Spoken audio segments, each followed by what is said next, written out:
aking asawa. Inaayos yung aming gawa, tinatakpan at baka mabasa ng ulan.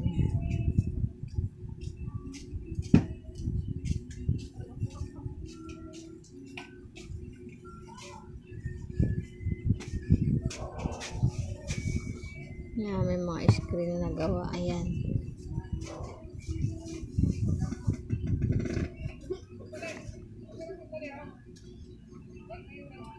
Pa!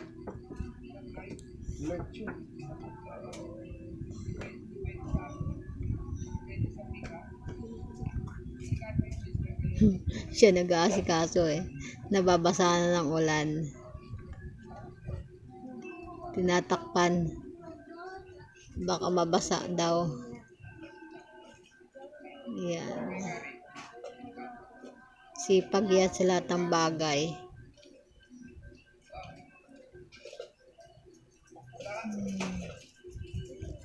Yan po. Thank you for watching. God bless.